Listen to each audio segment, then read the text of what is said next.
হারামজাদি ক্ষমতায় আসে 30 দিন, তুই 90 দিনের কি বিচার করবি বেটা? 90 দিনের কথা বলে আগামী 30 কার্য দিবসের মধ্যে দ্রুত বিচারিক ট্রাইব্যুনালের মধ্য দিয়ে আন্তর্জাতিক গোয়েন্দা সংস্থার যারা পেশাদারী এবং নির্ভরযোগ্য তাদের মধ্য দিয়ে শরীফ ওসমান হাদির খুনের সাথে যারা জড়িত রয়েছে তাদেরকে গ্রেফতার করে আগামী 30 কার্য দিবসের মধ্যে বিচার নিশ্চিত করতে হবে এবং হাঙ্কি বাঙ্কি চলবে না। প্রিয় ভাইয়েরা, আমরা বলেছি আমাদেরকে এখনো বিভিন্ন মাধ্যম থেকে জানানো হয় যে শরীফ ওসমান হাদিকে যারা হত্যা করেছে তারা এই দেশেই রয়েছে এবং আমাদেরকে বলা হচ্ছে যে 25 তারিখে সকলে জনাব তারেক রহমান দেশে আসবেন, তার জন্য জনগণ তৈরি হয়ে থাকবেন। এই সময়ে এই সন্ত্রাসীদেরকে বাহিরে পাঠানোর একটা প্রক্রিয়া চলছে।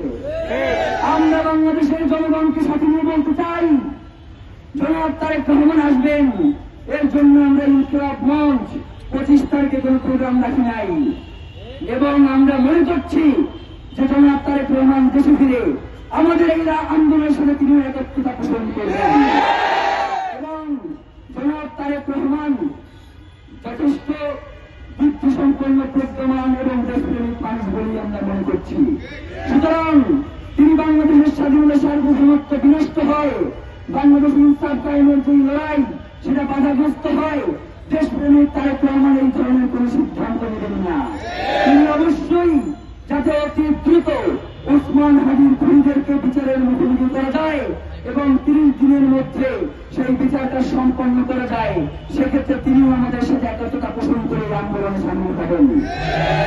প্রিয় ভাইরা, আমরা ইনকিলাব মঞ্চ আপনাদেরকে সর্বশেষ যে কথা বলতে চাই, আগামী 30 দিনের মধ্যে শহীদ ওসমান হাদিকে যারা খুন করেছে আমরা মনে করছি তাকে যে গুলিটা করা হয়েছে এই খুনি চক্র সব থেকে ছোট গুরুত্বপূর্ণ ব্যক্তি হচ্ছে যে গুলিটা করেছে।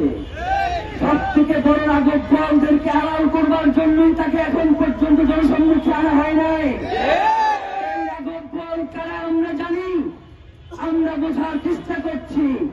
যদি এই রাজকদলদেরকে জনতার সম্মুখে না আনা হয়, যদি এই রাজকদলদেরকে তুমি আড়াল করবার চেষ্টা করা হয়, বাংলার জনগণ যদি তখন রাজপথে নেমে আসে, আপনাদের সেই সামর্থ্য নাই এই জনগণকে আপনারা কোনভাবে ঘরে তুলে নিয়ে যাবেন।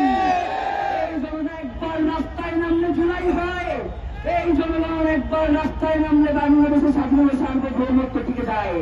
সুতরাং যারা স্বাধীনতা সার্বভৌমত্বকে বিনষ্ট করতে চান আপনাদেরকে আমরা হুঁশিয়ারি করে বলতে চাই, বাংলার জনগণ আমাদের শুধু অপেক্ষায় রয়েছে যে আমরা কি কর্মসূচি ঘোষণা করব।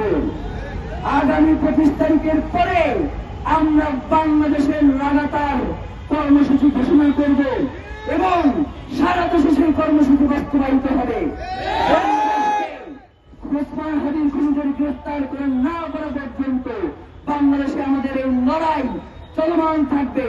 আমরা যদি মরেও যাই আপনারা এই লড়াই চালিয়ে যেতে প্রস্তুত আছেন না?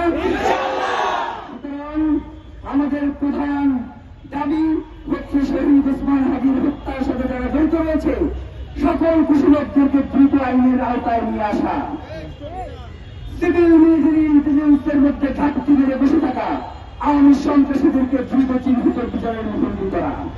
প্রিয় ভাইয়েরা, বাংলাদেশ খুব কঠিন পরিস্থিতির মধ্য দিয়ে যাচ্ছে, বাংলাদেশ খুব কঠিন পরিস্থিতির মধ্য দিয়ে যাচ্ছে।